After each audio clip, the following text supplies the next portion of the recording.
Good afternoon, everyone. To our friends and neighbors in our Muslim community, and by the way, we have the second largest Muslim community of any American state, Ramadan Mubarak, Assalamu alaikum. We wish you a blessed, holy, and reflective month of Ramadan. Also, before we begin, I want to give everybody a huge thank you to all the folks who joined us last night for Jersey. What a tremendous night. To all the artists and Jersey icons who joined in, to every single one of you who watched and listened, to the heroes, healthcare workers, firefighters, first responders, small business owners who were highlighted, and everybody who was last night together sharing Jersey pride. I can certainly say for the First Lady, can't thank you enough. Again, to the stars, to the heroes, bless you all. And by the way, the meter is still running, but it raised many millions of dollars for the Pandemic Relief Fund, and that money will be put to good use. As I've said from the very beginning, it will not be without casualty, and we will have the sad task to update that in a minute. That we're going to get through this as one New Jersey family, and last night that family came together as possibly never before. I'm honored to be joined by the woman to my right, who needs no introduction, the Commissioner of the Department of Health, Judy. To her right, another person who needs no introduction, our state's epidemiologist, Dr. Christina Tan. Thank you, ladies. To my immediate left, another guy who needs no introduction, Superintendent of the State Police, Colonel Pat Callahan. We have Jared Maples, Director of the Office of Homeland Security and Preparedness with us. I know Matt Placken, Chief Counsel, will join us in a bit. And joining us today on the far left, another good friend, Dr. Brian L. Strom, Chancellor of Rutgers Biomedical and Health Sciences. As we know, there are tremendous things happening at our state's flagship university, and I am proud to have Brian and his team as part of our army against COVID-19, and we'll get to all of that in a little bit. So Brian, great to have you with us, man. First, as we have been doing of late up front, we will get to our daily discussion of the numbers, as sobering as they may be, and the charts that underpin them. We're announcing 4,427 positive test results, pushing our state total to just under 100,000, 99,989. We should carry the expectation that tomorrow we will exceed 100,000 total positive cases. And remember, I urge each of you to keep in mind that this is a cumulative number, since our first positive case was announced only on March 4th. Of the nearly 100,000 total cases we have reported from then until today, roughly, we know 46,000 of these individuals have now exited the 2-week incubation window. So even as we prepare for tomorrow, let's remember that there are tens of thousands of residents who have received a prior positive test result who have now likely defeated the virus. Sadly, however, we know that there are many who have not.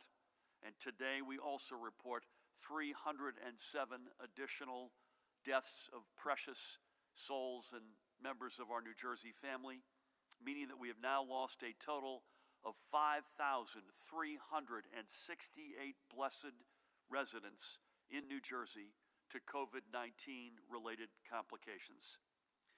We continue to see that the curve of new COVID-19 cases, as you see, remains significantly flat, even with today's slight uptick in cases. And as we map the outbreak across the state, we continue to see a slowing of the rate of spread. Mahan, let's go back to the chart before, though, if we could. Let's just remember one thing, and Judy and Christina can add to this. This is not the denominator. We wish we knew what the denominator was. These are more positive tests, probably specimens, Judy, taken 5 to 7 days ago on average. Thanks to Brian and team, it's a much more rapid return if you're in the Rutgers model, and it's a slower return perhaps in other models. But I don't want folks to confuse the fact that we've got more testing against, we're now the 4th highest tested state in America, and we may be, frankly, getting close to the 3rd highest tested state in America, considering where we started which was basically no readiness or preparedness in our country, that's quite a feat. But it still doesn't mean we know what the denominator is. This is just the amount of folks who have tested positive. And maybe if we could now flip to the chart that you were on, and here we go. So the map, as we've seen this before, it measures the outbreak across the state, and we see a slowing of the rate of spread. And you can see this is a meaningful slowing. We changed our color code yesterday because we ran out of runway on light shades. But you've already seen a couple of counties go to over 30 days of doubling. This is the amount of time it takes to double the spread of the virus. So that includes, by the way, my county of Monmouth. Look up at Bergen County, which is where ground zero was, 29 days. So you're starting to see lengthening, and that's because of what you all are doing out there. I'm sure we're helping, but you're all doing the heavy work. You're the ones who are staying away from each other and abiding by social distancing. And because of that, that map shows us enormous progress and encouragement. Again, but at this point, and I'd like to think it's otherwise, but we can't ease up one bit on our social distancing. I am not, and we're not in a position yet to begin reopening our state and jump-starting our economy. I still think that's weeks away. We need to see more progress and more slowing before we can begin those considerations. But stay at it, because you are making a difference, unlike, by the way, in any American state right now, and that is another source of great Jersey pride. In our health care system, as of 10 p.m. last night, there are 7,000, as you can see, 240 residents hospitalized for COVID-19. That is, I think, virtually, Judy, unchanged from the night before. Our field medical stations have patients in total of 91 persons. And if you look at the rate of new hospitalizations, we see an uptick since yesterday, but still below our previous highs. There were 1,990 patients in either critical or intensive care, also virtually unchanged. Notably, ventilator use had a considerable one-day drop to 1,462 currently in use. I think that's the lowest we've been since April 5th, according to our notes. So Judy can give you some color on that. That's a good sign. And for the 24 hours preceding 10 p.m. last night, our hospitals reported 752 total discharges, also equal to new admittances. However, even as we know there are many who are defeating COVID-19, there are many whose battle with the invisible enemy was not successful. I'd like to remember a few of them if I can today. First up, Carolyn Martins writes, there with her son Thomas Martins. We've lost them both. You may have read about them, but today we want to honor them here. They lived in Kearney with Carolyn's husband and Thomas's stepfather, Rudy, with whom I had the honor of speaking this morning, and their daughter, Sharon, who was Thomas's half-sister. Sharon, by the way, is going through what a lot of seniors are going through, and that is facing the end of her college years and a virtual graduation, much to her consternation, as opposed to something physical and in person and celebrating together. Carolyn, bless her soul, a graphic artist who had worked for the Archdiocese of Newark, was the primary caregiver for Thomas, who has Down syndrome. Yet through Carolyn's love and hard work, Thomas was given every possible opportunity to thrive. COVID-19 took Carolyn away from her family at the end of March to her eternal rest at the age of just 55. And a little over a week later, it also took Thomas just as he was turning 30 years old. Rudy called Carolyn, and I'll quote Rudy, her husband, one of the smartest, kindest, gentlest people, and these traits are what helped her give Thomas such a tremendous life too. And Thomas is remembered fondly by so many. We are keeping them, both Carolyn and Thomas, God rest their souls, as well as Rudy and Sharon and their whole family and community in our prayers. Gut heartbreaking right there. Dave Clark, there he is, was a firefighter with the Bayhead Fire Company, where he filled any role that needed to be filled, from chief engineer, looking after the mechanical performance of the company's vehicles, to safety officer. He was a truck driver professionally and took a special interest in following the changes being made in fire truck and emergency equipment designs and builds. He was just 47 years old. And by the way, not just Dave, but his family. This family believes in service to the Bayhead community. Dave's wife, Lisa, who's with him there and with whom I just had the honor of speaking, serves with the Bayhead Fire Police. And son, Zach, is a probationary firefighter and is set to become a full firefighter this month. And I know Dad is looking down with pride. Dave also leaves behind his daughter, and I had a quick word with her as well, bless her, Michaela. Bayhead lost one of its bravest. To Dave, we thank you for your service, and to the entire Clark family, we are with you in prayer and mourning. God bless you all.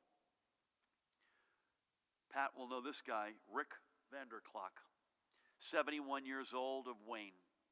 Rabbi Kirshner, by the way, of Temple Emmanuel, raised this with me yesterday. Rick grew up, look at that guy, man. Talk about the prototypical New Jersey State Trooper, huh? Looks like he's cut out of granite. Rick grew up in Midland Park in Bergen County and was a member of the 85th class of the New Jersey Police Academy in 1971. He was a trooper for 29 years. He leaves behind his wife of 46 years, Maureen, with whom I had the great honor of speaking. His sons, Rick, who I also spoke with. By the way, Rick tested positive and got his first day back with the Wayne PD tomorrow. His other son, David, who I have not yet spoken with but tried, he retired recently from the West Caldwell Police Department. And by the way, the apple doesn't fall too far from the tree. I mentioned that Rick Sr. grew up in Midland Park, and I believe it's accurate to say that his dad was the police chief in Midland Park. So you talk about a law enforcement families. But God bless Maureen, Rick, David, and their families, including Rick's grandchildren, Julia, Jason, Ava, and Jake, along with his brother Robert and sister Joy and their families. May Rick's memory bring them comfort at this difficult time, and may they also bring them happiness in the times to come. God bless them all, and God bless you, Rick. 4, in fact, more lives among a total of 5,368, which are all worth remembering, and believe me, all of us would like to speak to each and every one of those, and maybe at some point down the road, when the dust settles on this awful thing, we'll be able to do that. To every family who's lost a loved one, our entire state stands with you in support as the great and diverse family we are. Now, moving forward. Today, with Brian here, I am pleased to announce that because of the new saliva-based training which Rutgers University has developed, next week we will begin testing all residents and staff at each of our 5 state developmental centers. This is a total of more than 5,500 tests, more than 1,200 residents, and in excess of 4,300 members of staff. These are among our most vulnerable residents, and the women and men who provide care for them daily are among our most essential workers.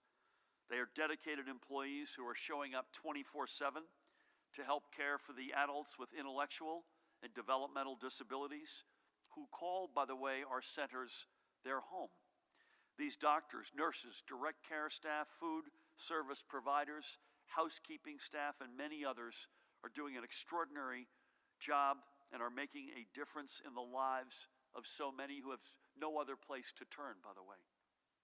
And our residents, many of whom have called these centers home, literally, Judy, for decades, have faced many challenges in this difficult time, including not being able to visit with family or enjoy their regular outings in the community. Sadly, we have seen this virus in all of our centers, and we owe our residents and staff our best, and testing will help us best serve them. And we are working to expand testing to other state workers and the individuals we serve. These tests would not have been as quickly administered if not for the testing system created by Brian's team at Rutgers University.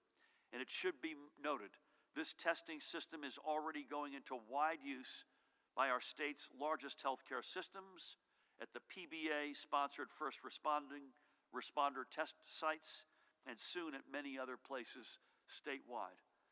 And as I have noted many times, having a robust and greatly expanded testing program in place is vital to our being able to begin to reopen responsibly our state. I said it on Monday, I still believe it today on Thursday, that we need to at least roughly double our testing capacity as a minimal benchmark. Testing will be the starting point, and Judy and Christina have forgotten more about this than I'll ever know, for any contact tracing program that we'll be able to implement, whether it be narrow and localized within our communities or broad-based in partnership with our neighboring states. Without testing, we will not be able to take the necessary steps to contain future cases and prevent them from becoming boomerang outbreaks. Remember again, sufficient, scaled, and rapid return testing, contact tracing, and then a plan for isolation and/or quarantining. Those are the essential elements of the healthcare infrastructure that we're going to need before you have the confidence, and we could tell you that we've got the confidence to begin to reopen our state. And we're working as fast as we can, by the way, on all the above. So having an FDA-approved test that can provide us rapid results is critical. And through their saliva-based test system, Rutgers University is in position to help us get there. Moreover, this is a tremendous point of Jersey pride for us all. Our state, after all, is the historic home of innovations, especially in the life sciences. And now we have a huge breakthrough coming from our very own flagship university. To be clear, Rutgers is an invaluable partner among so many in the expansion of testing statewide, and so much is being made possible because of this. And I look forward to this continued partnership. I know Brian will have more to say about this testing system after Judy's remarks, along with other advances being made on the banks of the old Raritan. But right now, to you and all at Rutgers, Brian, I say both thank you, and I look forward to the cooperation to come. And speaking of testing more generally, there are now 86 sites across the state providing COVID-19 testing, including some that are utilizing Rutgers tests. A complete list of the publicly run and community-based sites can be found on our information portal at covid19.nj.gov/testing. And should you believe you need to be tested, your primary care practitioner can direct you to one of the privately run testing sites nearest to you. Switching gears, this morning the Department of Labor reported that an additional 140,000 New Jerseyans filed for unemployment last week, and that $1 billion in unemployment benefits have now been distributed since this emergency began a little more than a month ago. Since March 15th, more than 858,000 New Jerseyans have filed for unemployment benefits. Just to put that in context, folks, 1 year ago, that total number collecting unemployment was less than 10% of that, 84,000. 84,000 a year ago, 858,000 today. The department continues to do everything it can to streamline processes and ensure that all claims are handled quickly. For those of you trying to connect on the phone, we thank you for your continued patience. The department is still dealing with volumes that are, minimally stated, unprecedented.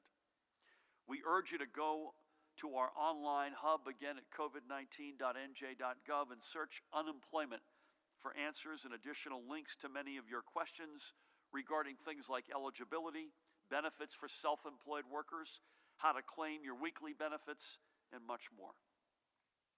Regardless of when your claim is accepted, I've said this before and I want to repeat it again today, no one will be denied 1 penny of the benefit they deserve.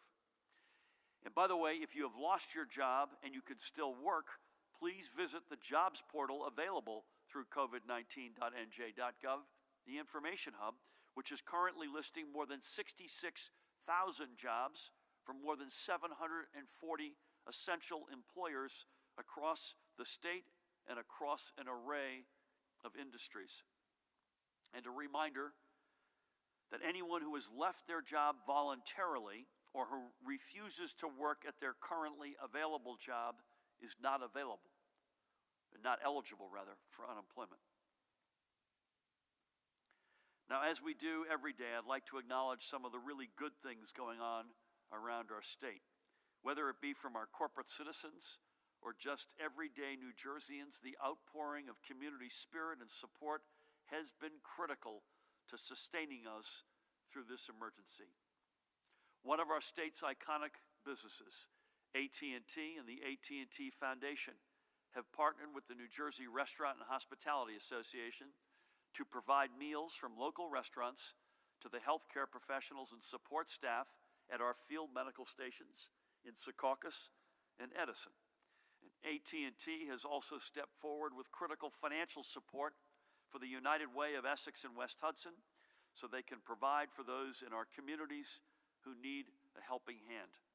So to AT&T and the AT&T Foundation, New Jersey thanks you.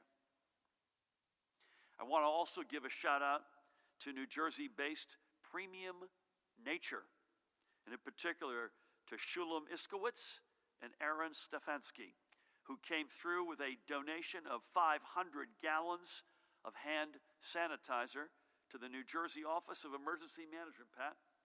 This product will soon find its way out of our warehouse into the front lines of our fight against COVID-19. Our dear friend and colleague, second from the left, State Police Chaplain Rabbi Abe Friedman, God bless you, Abe, was there at Division Headquarters in Trenton, and he was joined by your new Chief Chaplain, Reverend John Taylor of Trenton, right here, and State Police personnel to accept this donation and to give Premium Nature our thanks. And now from me and the Colonel, New Jersey, thanks you. And by the way, I'm very gratified to see social distancing going on in that picture, Judy.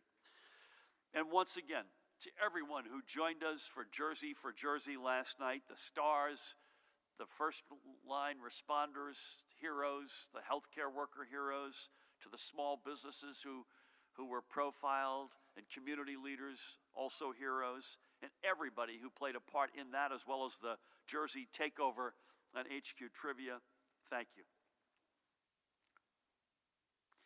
Finally, before I turn things over to Judy, I want to return to something that I said yesterday. I spoke about Senate Majority Leader Mitch McConnell's views on state bankruptcy. I used some strong language, which was richly deserved, by the way, but that's because I know how dire this situation is. I have been clear for weeks that if we do not get significant, direct, and flexible financial support from the federal government, we will be forced to make many difficult decisions about programs we all rely upon and which we will lean on in the months ahead. And I know that doesn't just go for New Jersey. It also goes for many of our sister states, red and blue alike. Unfortunately, if it wasn't bad enough yesterday when Senator McConnell was talking about bankruptcies, and by the way, Senator, if you are watching, remember you are from the party of Abraham Lincoln, of Theodore Roosevelt, and Ronald Reagan, three American presidents who, when faced with challenges, found ways to meet those challenges, to be greater than the challenges, to rise up. This isn't about partisanship. This is about America and doing what's right and our values, not just here in New Jersey, but across our country, and looking to history to find role models. What better role model than Abraham Lincoln? What better, who freed the slaves, who kept our country together in Civil War, or Theodore Roosevelt? The environmentalists around this country to this day look to him for leadership. Or George H.W. Bush, the guy who presided this country when the Berlin Wall fell. Those were leaders who met the moment, who got big. They did not get small. They got big in that moment. And that is the challenge, Senator, to you and to all leaders in this country, to find your bigness, to find this moment in time as a chance to stand up and to meet history head on and to do the right thing.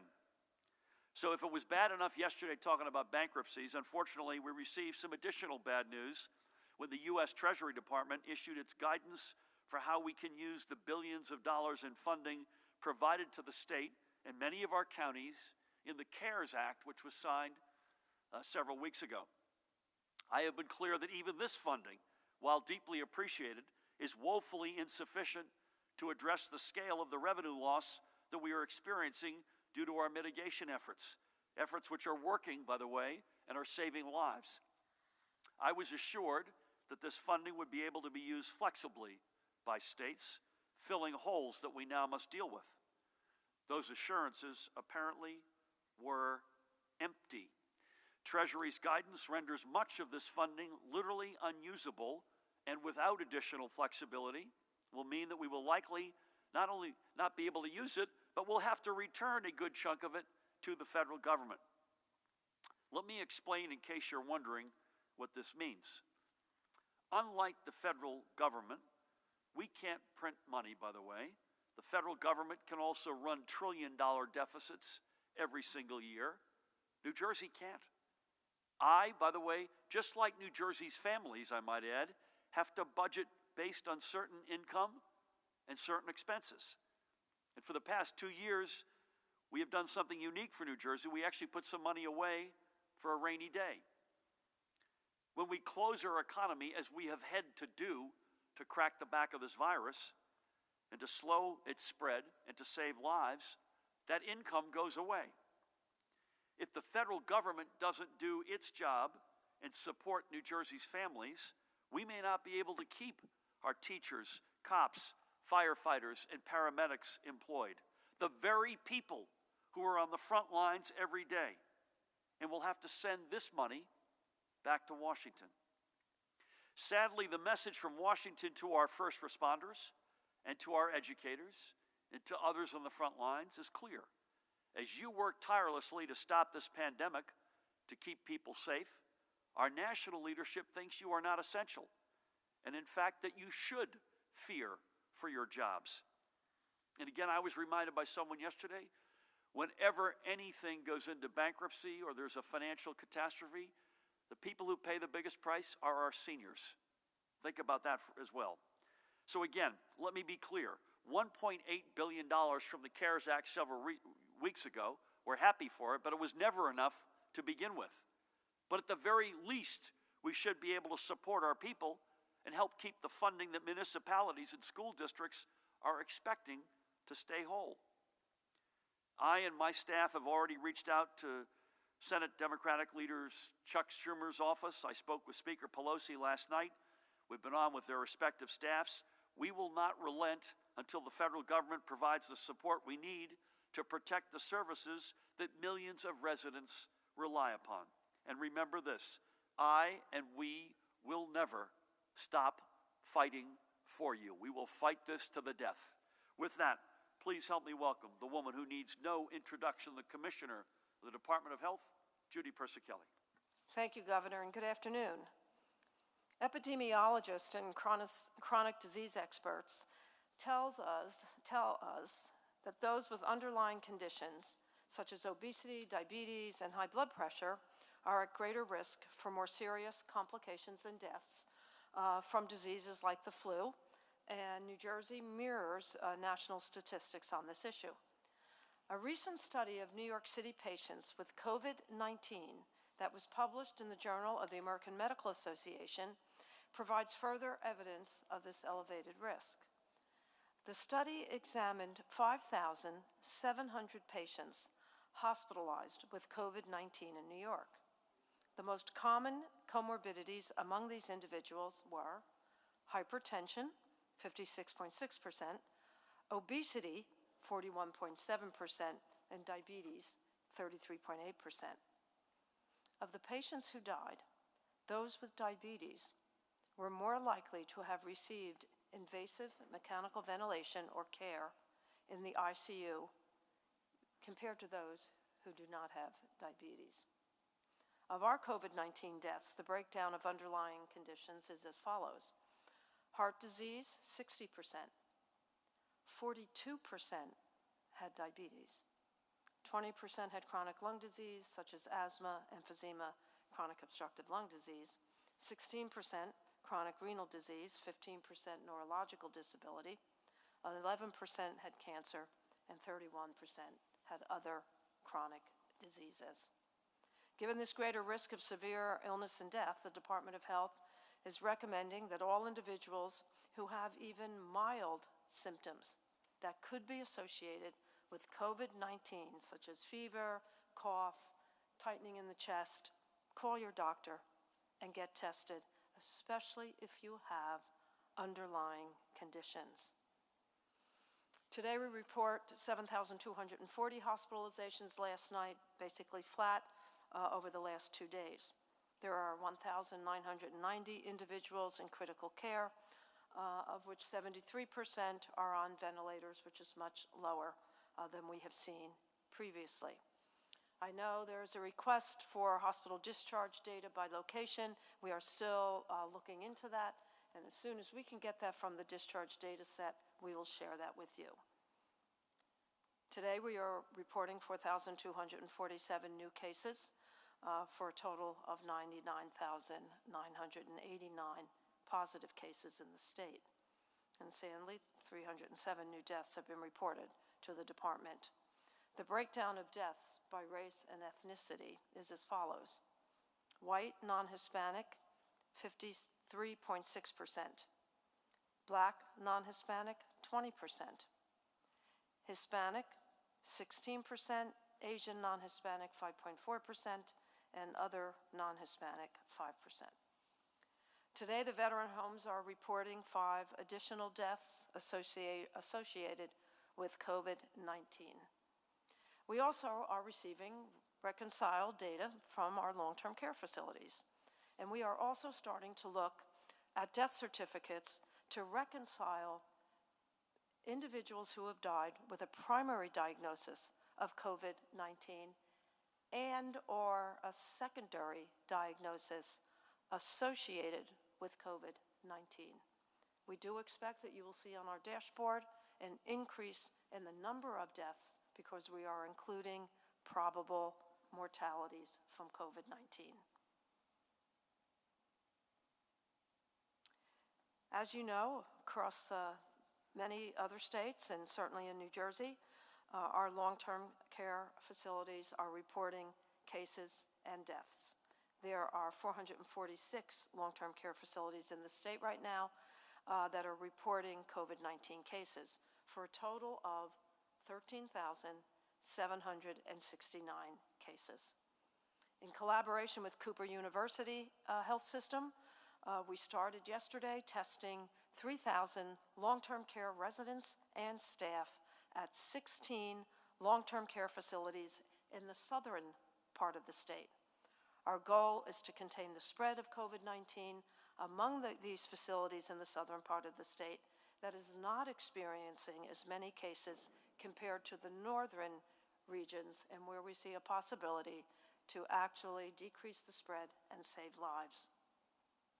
In terms of lab reports, according to the data from this morning, of 7 labs sending us COVID-19 results, 179,717 individuals were tested, 79,558 are reported as positive for a positivity rate of 44.27%.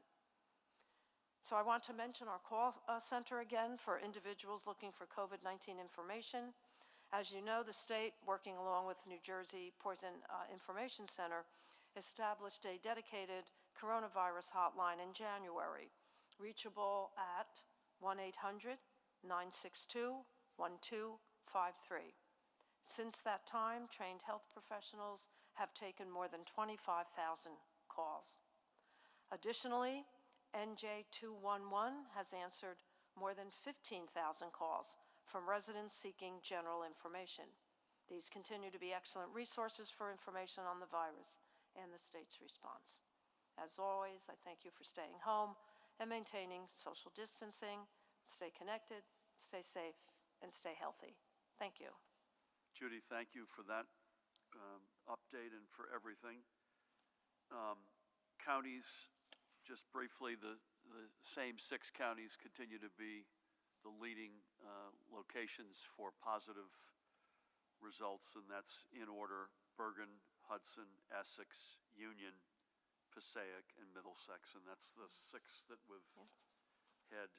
But remind everybody, every one of our 21 counties has both positives and sadly fatalities. So this is a statewide all hands moment. Thank you, Judy.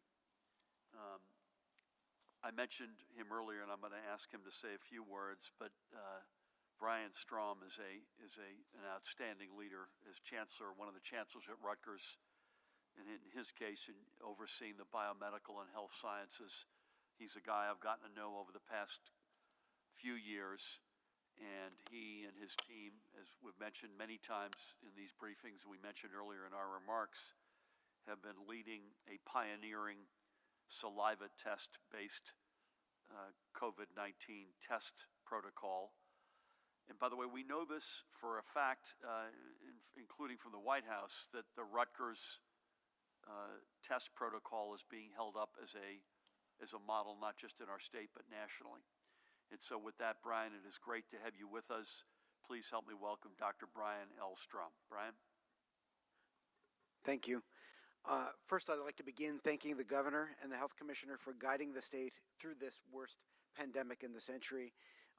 They've done a magnificent job, ranging from the supervising and assisting in the enormous surge in the capacity of our hospitals to be able to handle this crisis, leading the public through the difficult but critically needed social distancing and near lockdown.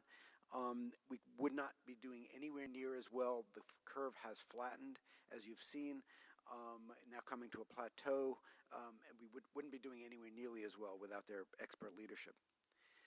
Second, I want to just point out that the citizens of New Jersey can be proud of their state university. We've been tracking and anticipating this epidemic since early January when it became apparent. We invoked our Emergency Operations Center in late February, meeting weekly and then daily to make coordinated decisions in real time across our massive institution. What I mostly want to talk about is testing. And there are really 2 separate tests that have been developed at Rutgers that serve very different roles. Both of them are FDA approved. As we have developed them, our goal, as I've said all along, has been to use these tremendous new capabilities in service of the state. We, both Rutgers and New Jersey, have made tremendous strides with respect to testing. Testing is the new linchpin to begin to return to normalcy. The state and the governor have been a tremendous partner in the expanding of testing statewide. I'll give you some examples. And indeed, all the expansion I'll talk about is in partnership with the state. The first FDA-approved point-of-care test was developed in Newark, New Jersey Medical School. This test, point of care, meaning you don't have to send it in and get the results back in a week or 10 days, as traditionally has been the case, but you get the results back in 40 minutes. So it can be used in emergency rooms, it can be used in doctor's offices. It is now widely used clinically. It's in use at University Hospital in Newark, New Jersey Medical School, RWJ-Barnabas Health, Hackensack Meridian System, Atlantic Health System, and lots of individual hospitals throughout the state for stat testing. Its basic utility and purpose is, from a clinical point of view, you can get an answer in 40 minutes. You know whether the patient in front of you has COVID or not. You don't have to wait even a few days, certainly not a week or 10 days as used to be the case. This test will be key as we reopen our research labs and eventually our classrooms at Rutgers, and certainly for many other uses as well throughout the state. In addition, Rutgers, New Brunswick developed high-throughput testing for the virus, which gives results in 24 to 48 hours. Widely used across the state, and more recently now tested it as a saliva-based test, as the governor had mentioned. Again, based on this same high-throughput testing developed at Rutgers, New Brunswick. Indeed, a paper just came out yesterday from Yale showing that the saliva-based test actually looks like it performs better than the normal testing. This approach, collecting the samples by saliva, decreases exposure to healthcare professionals, increases collection throughput, how quickly you can collect the specimens, quadrupling it, decreases the use of PPEs that people have heard a lot about the shortages during collection by 90% because you don't need the PPEs in order to be able to collect the specimens, and eliminates the need for swabs and viral transport media, which are the key rate-limiting steps for most tests right now. Early in the epidemic, the rate-limiting step was lack of test kits. Now there are plenty of test kits, but the reason most states can't do enough testing is because they don't have enough swabs to get the specimens and enough viral transport media to carry the specimens to the laboratory. Saliva testing avoids all of that. It was piloted last week in drive-through testing in Middlesex County. Right now, it's being used live in drive-throughs in Edison, South Brunswick, in PBA, Police Benefits Benevolent Association, testing sites in the American Dream Mall, Somerset, and Deptford. It's being used with Newark first responders. It's being used in Edison municipalities and Somerset, Hunterdon counties drive-ups. Imminent, meaning in the next week, we will launch the testing that the governor mentioned in the 5 state developmental centers. Friday, tomorrow, we will begin to test everybody at Robert Wood Johnson University Hospital, all of the healthcare workers. It doesn't matter whether they're employed by RWJ, by Rutgers, or private physicians, it doesn't matter. As we begin to plan for the ability of the healthcare enterprise in the state to begin to take care of non-COVID patients again, we need to make sure that we don't give COVID to the patients that we're taking care of. Walk-ups will open next week in New Brunswick and in Perth Amboy. Camden County employees and 31 or more long-term care facilities in Camden County will start within the next 2 weeks. We're also working with Mayor Baraka on testing for 100,000 residents of Newark as part of a comprehensive plan we're working on to enable them to help Newark reemerge from this terrible epidemic. And many, many more initiatives are underway. With this new testing, we can test 10,000 people a day, and it is expandable in a modular fashion at an additional 10,000 people a day for a second module, and yet a third 10,000 people a day for a third module, et cetera. Rutgers has also provided in this epidemic multiple other roles. Key, obviously, is the enormous amount of clinical care we provide. We have 1,000 faculty physicians, 800 resident physicians, hospital-based physicians, and many clinical staff, all of whom have been at the front line of this epidemic. From an education point of view, we graduated early medical students, nursing students, and pharmacy students so that they can join the healthcare workforce with all the shortages in the healthcare workforce right away. And lots of other initiatives, maximizing supplies for our providers and hospitals, running the state's COVID call center at NJ Pies, as Judy had mentioned, providing housing in our dormitories for healthcare workers, fearful of returning to their families because they're taking such risks themselves in giving care, and they didn't want to risk passing that disease to their families, providing mental health support to our patients and providers and to the state in general, and providing overflow space for our hospitals within Rutgers space. Very briefly, from a research point of view, we have developed a new center for COVID and pandemic response led by the person who developed the point of care test. We have a healthcare worker study underway of the natural history of disease to learn more about the behavior of this new virus that we know so little about. We have lots of clinical trials underway of possible treatments to try to bring treatments to the public as soon as possible, ranging from studies of hydroxychloroquine to azithromycin to convalescent serum, antibodies from people who've had the disease. We're developing vaccine candidates. We're also developing new approaches to testing vaccines. Right now, as vaccines become available, and there's at least 78 different candidate vaccines, it will take 2 years to develop them, to test them. And we're working on ways that 2-year period could potentially be halved so that the public could have access to the vaccines more quickly.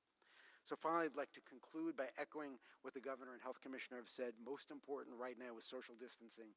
Listen to the advice, stay home, stay away from other people. It is working. Keep doing it. Brian, thank you. I noted Yale is in your background, so I wasn't surprised that Yale put a paper out yesterday that validated, but so all kidding aside, just absolutely extraordinary work. And if things continue to go well, Rutgers alone could be the source of a lot of our salvation in terms of the testing we're going to need to have the confidence to reopen. Brian, let me ask you before we turn to Pat, what's your most limiting factor right now? Is it raw material? Is it manpower? Is it innovation? What limits you from going from that 10,000 module, I'm just making this up to 50,000 or 100,000? In many ways, there is no limit. It's just, this is all so new. We're just launching it. Right now we can go from 10,000. We can, with new equipment, which isn't all that expensive, we could double it. With another module of that, we can double that. Probably the rate limiting step is the manpower, the technicians to be able to man it. And so we already actually have ordered the equipment for the second module, and we're looking for the 20 or 30 technicians we need to man it. So this can be expanded in a modular way and incredibly powerfully. And the equipment is gettable? In other words, this is unlike some of the other missions that we've been on where it's elusive. This is very much gettable? This is gettable. Key is we don't need the swabs. We don't need the viral media, which are what is in short supply. So the equipment is gettable. It's not a rate limiting step. And the manpower, Brian, just for everyone's benefit, is that front end manpower or folks at the back end processing the tests? People processing the tests. Ultimately, what we also need is, because we provide the labs, we need front end people to be able to register people, collect the specimens, do everything needed there.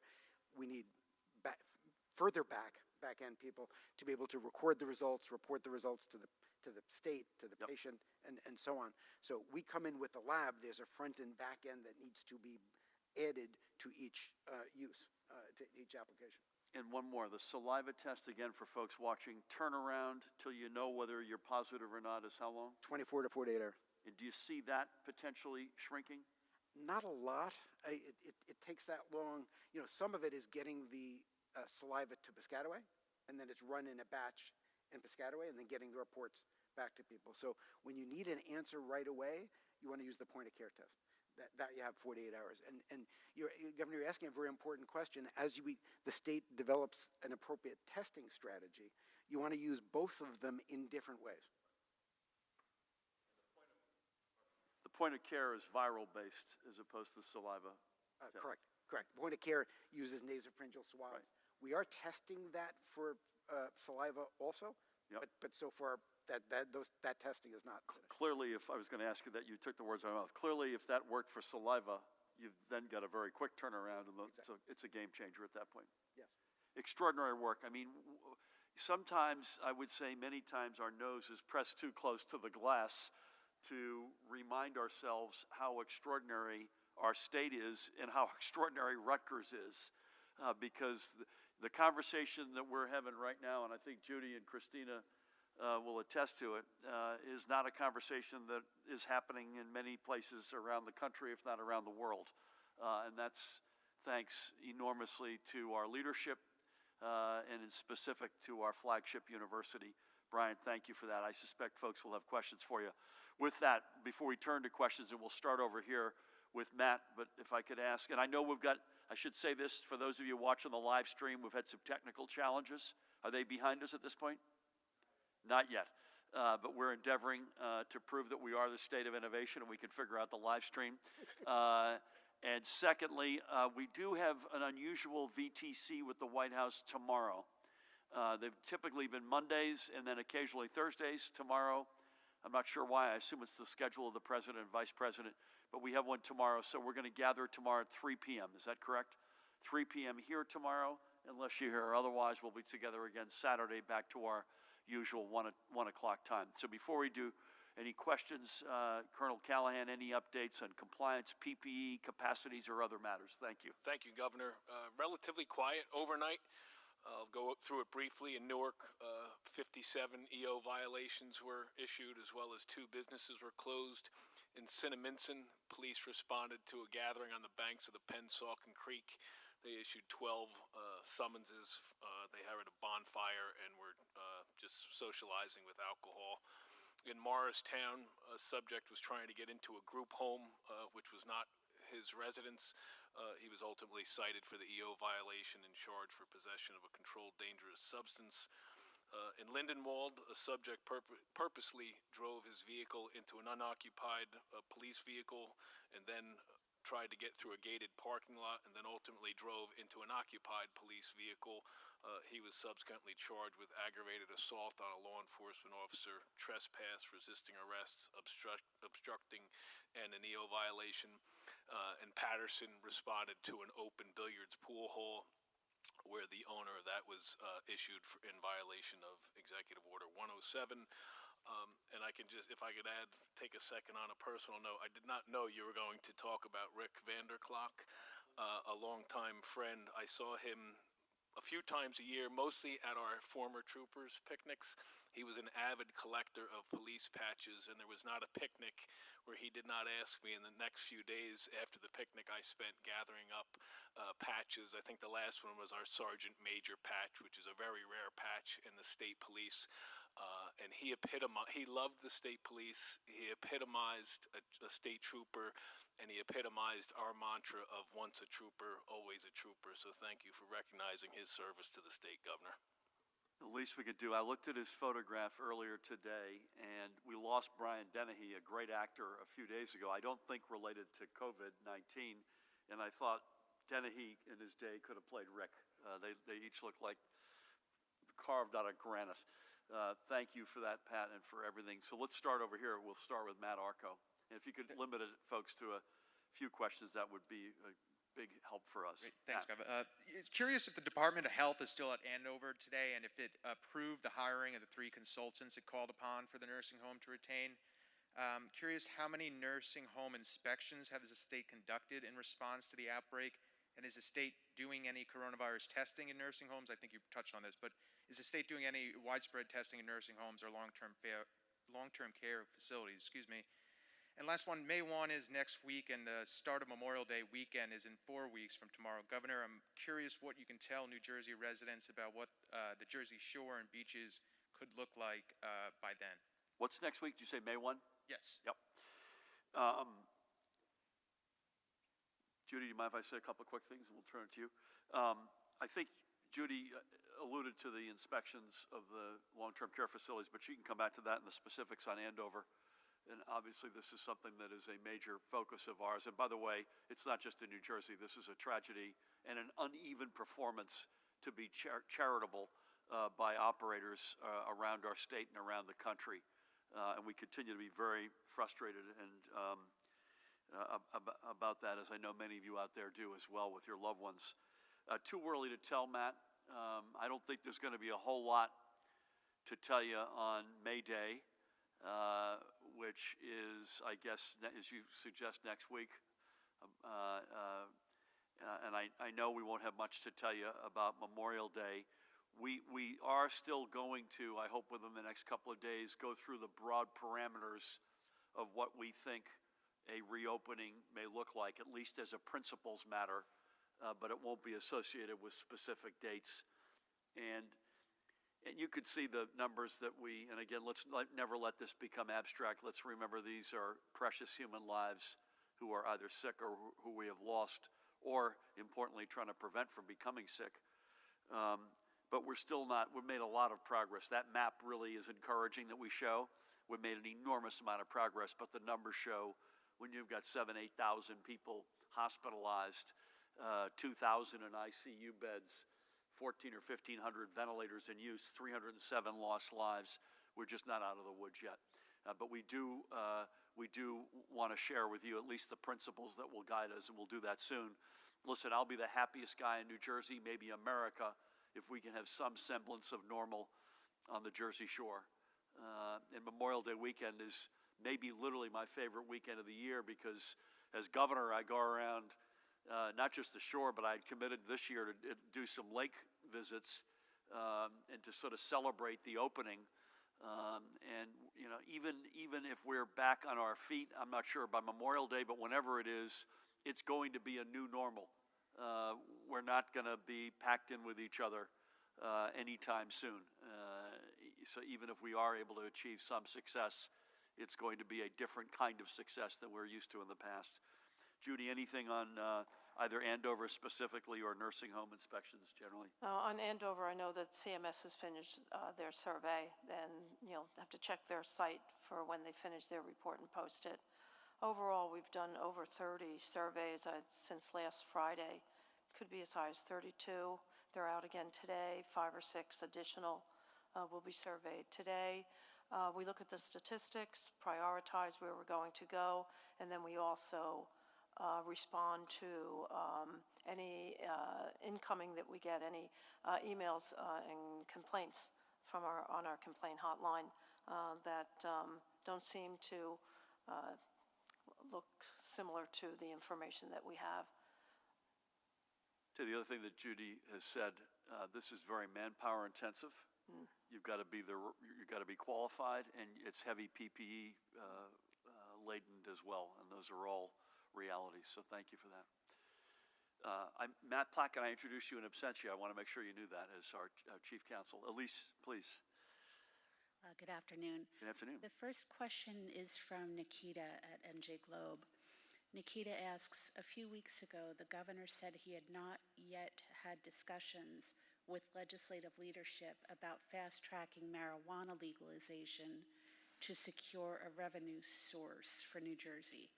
Have there been any discussions since then?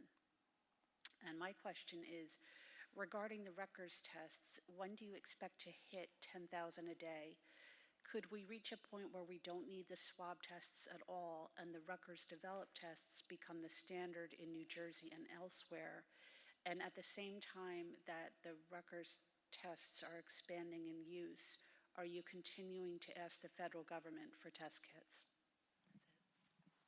Let me say a couple things, and then Brian, I'll turn it over to you. To Nikita, no, we've not had, Matt, to the best of my knowledge, we've not had any discussions on fast-tracking weed legalization. Please tell him in absentia, if we do have those conversations, I will put it on my broad shoulders or Matt's to make sure we tell him. Brian, we'll definitely defer to you on these questions. When can you hit 10,000 a day? Will you still, therefore, if you achieve that, will we need the swabs at all? I think you started to address this on the viral-based test.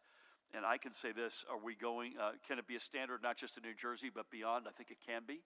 Certainly in New Jersey, I think it can be. I've already mentioned the White House in particular is regularly discussing the Rutgers. The president himself discussed it. And I would say this, and Brian won't be upset if I say this, and I know Judy will agree, we're not shutting down any avenues on testing, including continuing to pursue other sources of either materials or other testing regimes. I think everybody in this right now realizes the more, the faster we can get this scaled, it behooves us to continue to pursue every avenue available. But now that I've said that, the record will be corrected by Brian. How fast can you get to 10,000 a day? Will there be a moment when you don't need the swab tests at all, and any other color around that? Sure, I have a pleasure. Firstly, I should particularly point out, I'm a physician, I'm an epidemiologist, I'm not a lab guy. So I don't want to claim credit for these tests, they're not my doing. David Alond at New Jersey Medical School developed the point-of-care test and is fantastic. And also fantastic, Jay Tishfield and Andy Brook, who are RUCDR, that are part of Rutgers, New Brunswick, and the School of Arts and Sciences. Those are very different tests, so and used very differently. So going specifically to your question, I think I would guess, I'd have to check with the RUCDR people to be sure, but I would guess they'll be at their 10,000 within a week or two, which is part of the reason they've ordered the equipment for the next module going forward. But I don't think we'll ever probably do away with the swabs, certainly not right now, because you need the swabs at least for the point-of-care test. So unless the point-of-care test is able to prove it can do as good a job as the saliva test, you'll always need for rapid response, immediate response for clinical use, or as we plan an economic reentry, for example, if you want to test people who are there now to find out, can they go to work today? Are they infected? Because this test today, if you're not infected today, you could be infected tomorrow. So you need the answers real time in order to know that. Ultimately, there'll be antibody tests available, and again, as I briefly mentioned, we're working on that too. Antibody test will give a totally different kind of information. So these give different kinds of information. The saliva test does look like it is better than, as a sampling, than the nose and mouth sampling. If we can do that with the point of care test as well, that would be fantastic, but that has not been proven yet. That will be a huge welcome relief to those who have had to go through the process of getting that thing stuck up their nose into their front lobe of their brain. By the way, I'm told that our team has channeled the spirit of Thomas Edison, and the live stream is back to normal. So thank you all. Elise had a quick follow-up, Dante. So when we talk about the Rutgers tests, are you typically talking about the saliva test or the point of care test? I have been referring to the one that's the most scalable. That's my answer. So the one that is 10,000, then you can go to another module. I think what you're hearing, and Brian, tell me if I'm getting this right, that's eminently doable. The only challenge is that there is that 24 to 48 hour lag. The viral test at the point of care is more invasive, more heavily reliant on a healthcare worker and PPE, Judy, if I've got that right. But you get the turnaround within 40 minutes, and I think I'm hearing you say, you're not promising anything, but it's possible you could get a point of care at the point of attack saliva test that's potentially developed sooner than later. Correct. That's exactly right. You got, guys, either of you? Cameras? No? Right. You good? I'm with that. Ma'am. Hi. Question on testing. How many of these saliva tests have been processed so far? And can you speak to the accuracy of the saliva tests that we know of? And who is deciding who gets these saliva tests where they're being used? And Governor, question for you. Earlier this week, Governor Wolf in Pennsylvania rolled out a reopening plan in phases with the colors red, yellow, and green. Can you speak to when you may roll out your plan, if it will be similar to Pennsylvania's, and if you are consulting or how the state's governors are consulting when these plans are being formulated? Is that it? Thank you. Brian, do you want to start? Just look at how many so far, what's the accuracy, and who gets them so far, at least? Sure. So the number so far, I'd have to ask the RUCDR people and Andy Brooks to be sure, but certainly it's in the thousands. It wouldn't surprise me if it has exceeded 10,000. Again, we just began the pilot with it last week, and it's very rapidly being geared up. Accuracy compared to the saliva test compared to the oropharyngeo swab test in the same people, it is 100% accurate. In fact, based on the Yale data, it suggested maybe better than 100% accurate. And the reason for that is, right now the traditional test, where you take the swab from deep in the nose and deep in the mouth, which is hard on the patient as well as hard on everybody else, it has a sensitivity of about 70%. So it misses about 30% of cases. And at least some of that is due to sampling. Because if you don't go in far enough or you don't make the patient uncomfortable enough in the process, you're going to miss things. Saliva test, you don't have to do that. All you need is half a cc of saliva, spit into a cup, special cup, but spit into a cup. And so it automatically is sampling, so it's at least as good as the traditional tests, traditional sampling, and quite likely even better. Who gets it? Right now it has been a series of rate limiting step. Hasn't been numbers. It's really been a gearing up, and basically we've been looking to the state. We've been looking to other sources for who are the first people to get it. We are gearing up more, anticipating the use will be more. So it's really the biggest determinant of who's getting it now. Again, all tests in the state require physician prescription. Those are department state rules, but we want to follow the state. We want to be cooperative. We want to be helpful. Judy and I have talked multiple times on the phone of how can we be of help. We're not dictating this. We're looking for direction from the state. I think going forward, what's key is as the state, testing is absolutely critical to emerging from the economy, economically, but it's not going to determine it. The testing ultimately should be used in partnership with the broader state plan, and the testing should fill in as part of the enabling the state plan. I would just add a quick comment on who gets it, and then to answer your question about what it will look like, the plan to reopen. You know, I think it's fair to say, and Judy and can also weigh in here, Brian, it's been a little bit deliberately a patchwork quilt. So, for instance, I mentioned probably 2 weeks ago at this point, there was a so-called pilot in partnership with Middlesex County in Edison. That was the first time I think we spoke about the test being out there. You heard the PBA site at American Dream. You heard Somerset and Hunterdon counties combined energies. I said today, with our direct involvement from the woman to my right, as well as Carol Johnson, our Human Services Commissioner, the 5 state developmental centers that Rutgers is now going to test. So there's been a little bit of, again, we're cobbling. Remember, just step back, everybody who's watching, and to your question, we started as a nation completely and utterly unprepared. Maybe you could say that period, and we'll leave that to the historians, but specifically in testing, it's been cobbling together at every step of the way, from our FEMA partnerships to now Rutgers and everything in between, and the 86 sites, I think we had said. So I only say that to distinguish between what has happened and what will happen. And we have not yet come to the conclusion of what exactly our capabilities are and what the will look like. And we're going to be pulled. You've got developmental centers, which are not centers. It's an awful word, actually, to use that, right? These are homes. And I mentioned this in some cases for people for decades. So you're going to have specific communities that are going to be a big pull. But you're also going to have, as Christina has forgot more about this than I'll ever know for sure, you're going to have the requirements to have sort of the statistically significant broad population testing that we're going to need to have the confidence to be able to, not just for us, but to you all, to have in place before we reopen. We have promised a couple of days ago that we would outline broad principles this week. I still hope to either tomorrow or Saturday, but it will be in the next number of days. It will not have time frames associated with it, at least not that I can anticipate.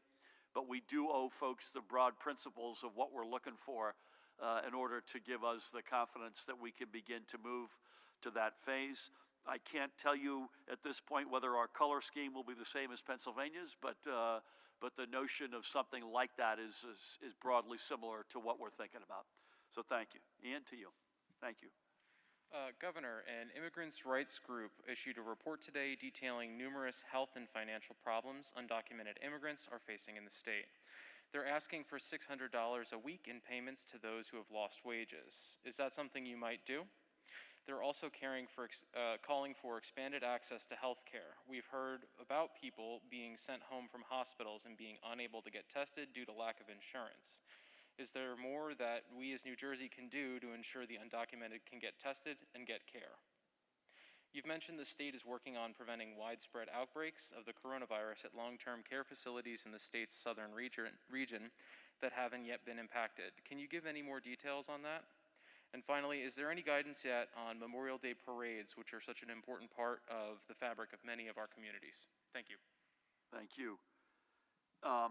There's no guidance on Memorial Day parades, but I have to say, with a heavy heart, I'll be very surprised if we have a typical Memorial Day parade anywhere in the state. I hope I'm wrong about that, but again, as I said about graduations, and please God, I hope I'm wrong about that. Don't put down any non-refundable deposits on either of those. I did not see the immigrant rights group's report. I'm open-minded to the $600 a week under the theory, as I've already mentioned quite clearly, we're running out of money. But we want to not just bring, as I've said this, not just because I think we're good guys and gals, but because we're not going to break the back of this virus unless we bring us all along. I had a long interview earlier about our prison population, another specific community. So open-minded, but I can't say that I commit to it. I've not seen the report, so bear with us on that. And access to health care. Judy and I have been pretty clear about this, right? Nobody should be denied access to health care. So if that's happening, we need to know about it. And I would think that the best place to go is covid19.nj.gov. Judy, anything you else want to add to the sort of comprehensive testing, to any of that, by the way, but also to the comprehensive testing in the southern long-term care facilities? Yeah, first on the, any denial of health care, as the governor said, we should know about that. When we have a hotline, a complaint hotline at the New Jersey Department of Health. Feel free to use it. You should not be going to your emergency room just to request a test. They are not testing centers. There are 80 testing centers. Every county now has one, and you should be able to go and get tested if you are having symptoms. It's still for symptomatic individuals. But if you're not feeling well, and if you have no insurance or you're undocumented, we have federally qualified healthcare centers. You should be calling them and going to your FQHCs, and we have many throughout the state. So I just wanted to make sure people understood that. As far as long-term care in the South, what we've done is we have a full line listing of every long-term care facility and how many cases they have. And it's obvious to us in the South that if we get in there sooner and test everyone, both employees and residents, we will be able to contain the spread that we've experienced in the northern and central part of the states. So that was chosen specifically to focus on a specific group of long-term care facilities that have very little spread, 1 or 2 cases, and we'll see how that comes out. We should have results next week. Mahan is in my ear and wants me to clarify to your question, and I think, Matt, you asked it originally a number of days ago. We're more likely to be talking about our rolling plan on Monday than it is tomorrow or Saturday. So, and the reason for that is a little bit, I'm going to hearken back to the example of closing schools. We don't want to just pound our chest and say, hey, we close schools. We want to make sure whatever we give you is right and that we have deep conviction about it. And again, these are principles, but we want to make sure that we're committed to them and you hold us to them in the absence of any other major shift in the sands here. And I hope any shifts we have are positive ones. But for the meantime, everybody, please continue to do what you're doing. We're doing an incredible job as a state. Stay home, stay away from each other. And with that, that's the best thing we can be doing right now to get back on our feet. But it looks like Monday we'll be with you with the broad principles. Dave, good to see you. Good to see you, Governor. You've talked a little bit about this moving from day to day, but could you just give us a sense, what kind of a job do you think our first responders, healthcare workers, supermarket workers are doing in the COVID-19 reality that we're now all in? We've talked a lot about the problem with PPE. Are we at least now at the point where all of our healthcare workers have the protective equipment they need, or is this still a challenge? Where are we at with that? On the CARES funding restrictions that you were talking about in your opening remarks, what specifically were you going to use the money that you thought you were going to have to do? And now, according to what they're saying right now, what will you not be able to do? What would we, not you, but what will we as a state not be able to do?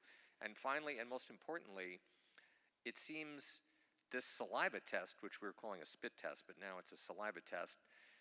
Use the proper a little bit, yes, it elevates it a bit. Here. This seems huge.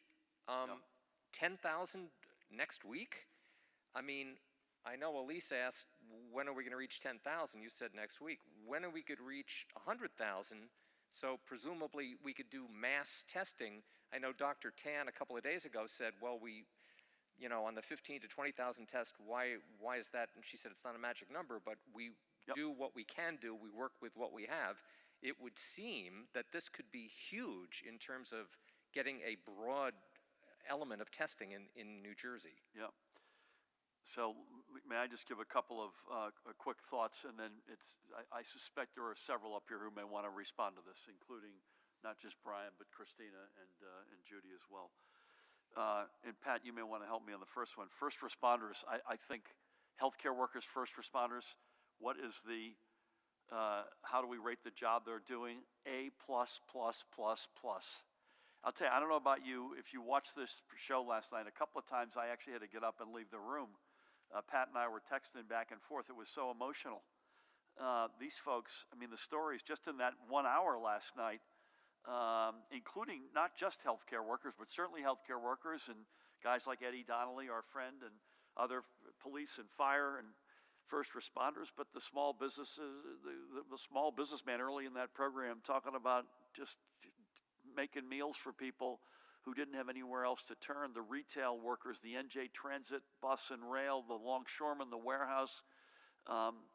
I don't know there's any state in America that's had the heroism that we've had. Secondly, are we, I'll use this as the visual, are we like this on PPE for all of the above? No way. No way. I was on with a leading light of New Jersey yesterday who was asked to come to me on behalf of a particular healthcare community. And we've done a lot for this community, but they are perpetually running short.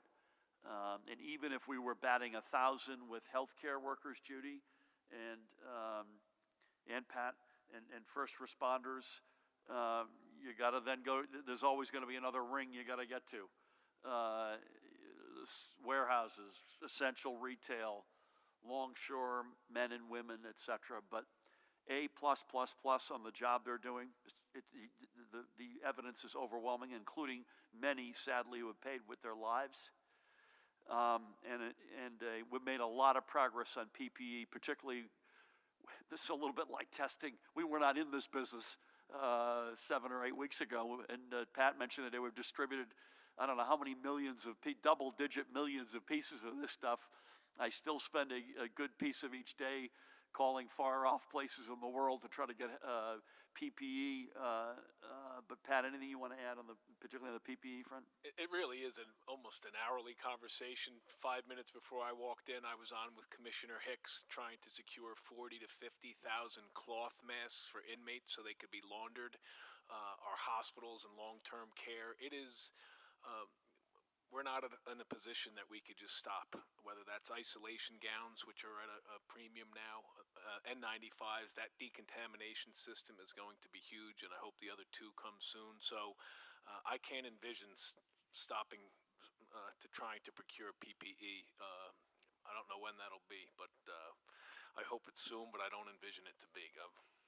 And we've mentioned this over the past couple of days, whether it was touring Atlantic City, Field Medical Station, or East Orange and Paramus yesterday. We're not only playing for the game that we're in right now, we're also playing as much as we can for the next game that's going to be upon us. And that is whatever spike. Again, we've said this, I think it's fair to say, even if we do everything right, this is the sort of virus that comes back on you. So may I say one thing Brian mentioned earlier, the 70% hit rate? I won't say who it is, but a member of our team had not one but 2 consecutive inconclusive tests, to your point. And I meant to say that earlier.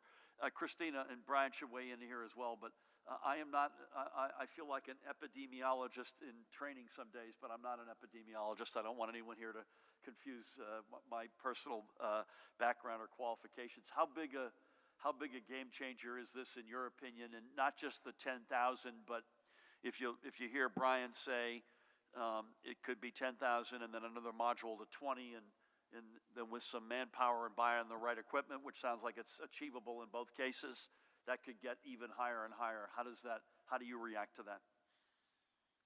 Definitely, with any sort of new advances in testing and anything to, for example, decrease turnaround time as well as to be less invasive, these are all characteristics of the tests themselves that will help improve whatever testing strategy that we put forward, as we move forward to trying to still, improve the access to testing in terms of like targeting, our vulnerable and priority populations as well. So it's definitely going to be a game changer. Unfortunately, I think, it really kind of depends. It's hard to provide a specific answer at this point about like what that impact might necessarily be. Thank you for that. Brian, maybe also Christina on this one, and Judy. how big, I know your nose is pressed to the glass because it's you guys who are doing it. So how big a game changer do you think it is? And incrementally, how big a game changer would be the saliva test point of care that has the rapid turnaround that the viral currently has? So I'd like to respond to a few of the comments, and of course the governor's as well. Firstly, as a quip, as an epidemiologist, in fact as well, at least people know we're not skin doctors now. You asked about healthcare workers and how people are doing. I think I can safely say, through the efforts of our healthcare workers, through the efforts of the governor, through the efforts of the health commissioner, that there is no one in New Jersey who has died due to lack of a hospital bed, due to lack of an ICU bed, due to lack of a ventilator. And in fact, I know of no circumstance where we've even had to put 2 people on a single ventilator, as happened in New York. We've never been in a situation where we have to make choices of taking someone off a ventilator to have the ventilator for somebody else. So the surge has worked incredibly well. People are working day and night. People are risking their lives. There are healthcare workers who have died. Again, they're afraid to come back to the family, but it is working. And again, as I began with, we really owe enormous thanks to the governor and the health commissioner for making this feasible. In terms of PPEs, it is day-to-day. Just in the healthcare environment, it is day-to-day. We've mobilized our engineering department in the university to help manufacture on 3D printers. Now gowns are exactly as you said, are the shortage. So we have enough, barely, but it's really very much a day-to-day thing. And ultimately, as the governor said, ultimately you want to go way beyond day-to-day. You want to be able to store up to be able to have for the next time. 10,000, keep in mind I'm talking about 10,000 a day, not 10,000 eventually. So it will make a big difference. But I think it's important to realize there's 2 advances there. One is the large volume per se, and the other is the ability to do that in saliva. There are lots of places around the country that have tried to do that and haven't yet succeeded. Our RUCDR, the lab involved, is in discussions with the FDA and with the White House almost every day, and have offered technical assistance because other places in the country haven't been able to set it up successfully. We've been able to set it up successfully, prove that it works. FDA is comfortable with it. Everybody is comfortable. We can expand it here, we want to be able to export it to other states to be able to use as well, because it will be just as important to use elsewhere. But we want to reserve our capacity for New Jersey and to be able to help the state. The other thing, by the way, just going back to the PPEs, is we're also doing decontamination both in our hospitals and our labs. I mean, it's at that level. We haven't run out, but it's that level of tightness. And I avoided answering the governor's question about how big a breakthrough it is. That's a big deal, isn't it? Yeah. Would you have the same turnaround as you do with the viral? The 24, 48 hours. Well, certainly, if we had the saliva test for the point of care test, it would still be 40 minutes the same way. I mean, it's really a question of testing whether if you take it from that to me saliva. is a big deal. Yeah.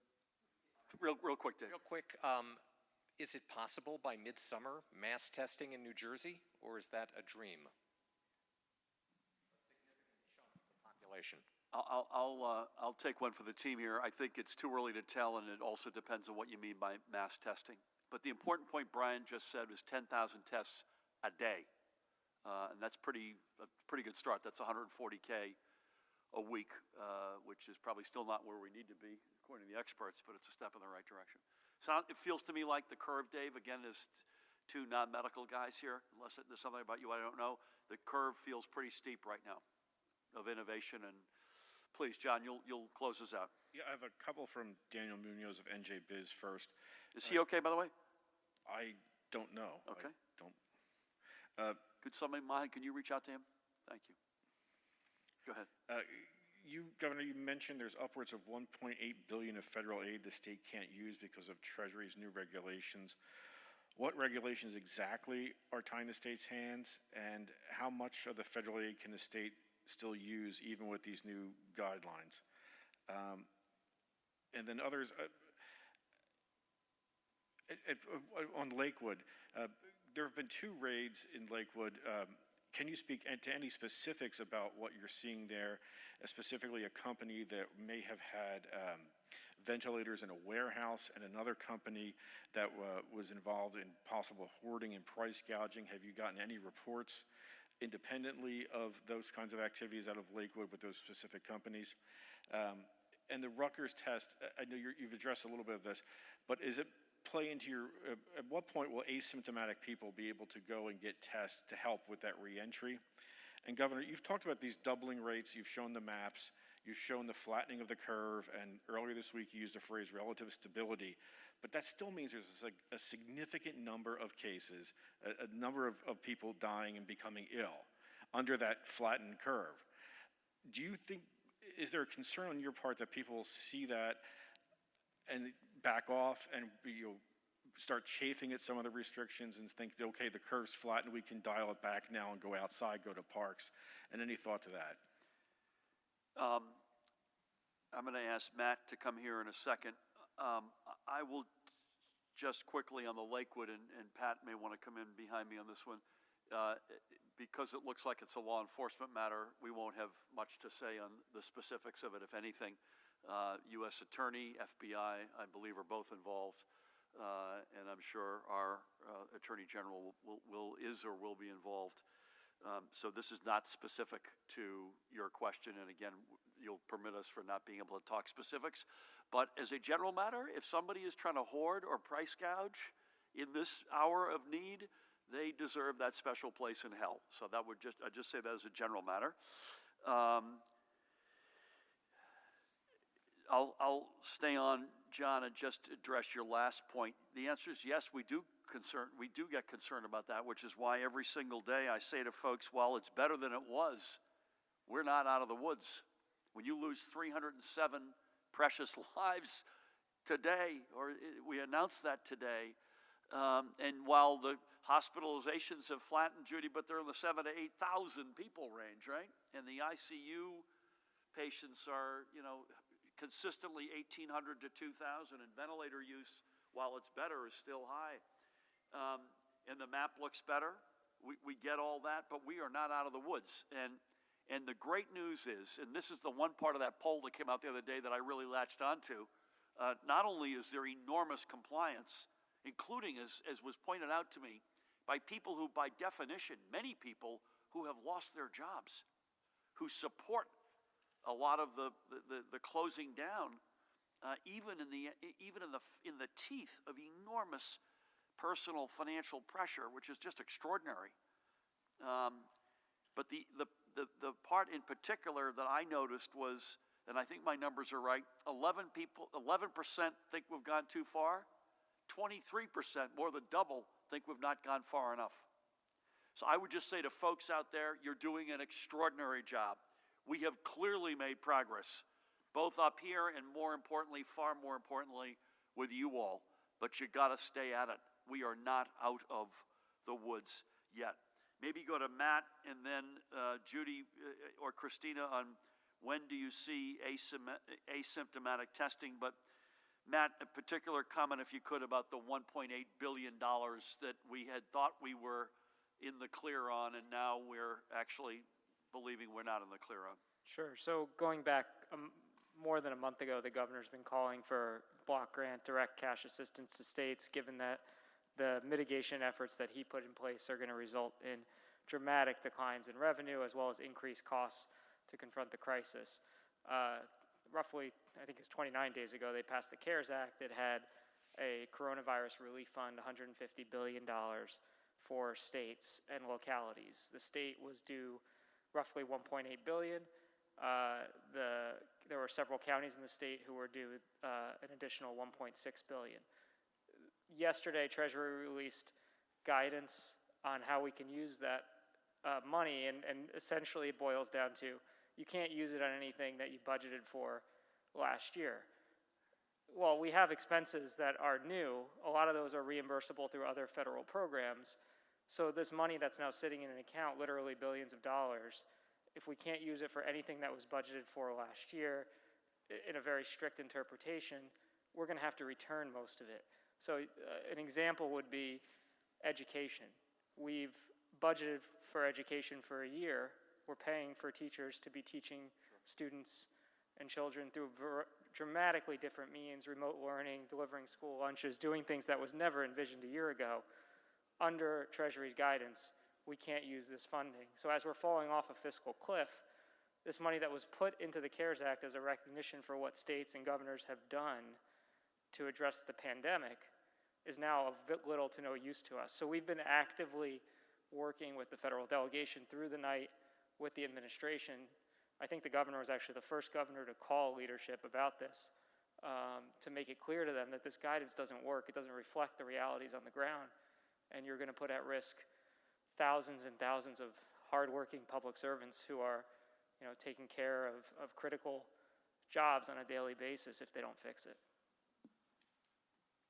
By the way, as Matt knows, part of the exchange I've had on my machine here has been with Speaker Pelosi, who's been extraordinarily strong on our behalf on this.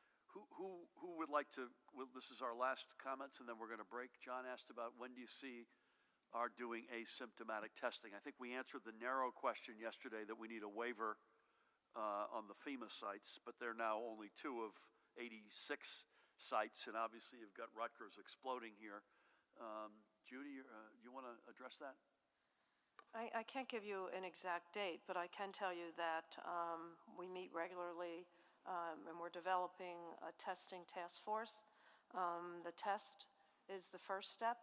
The second is identifying vulnerable populations, priority populations, and then going into what percentage of the population do we need to test to make some that is significantly, statistically significant, and then make decisions from the results of those tests.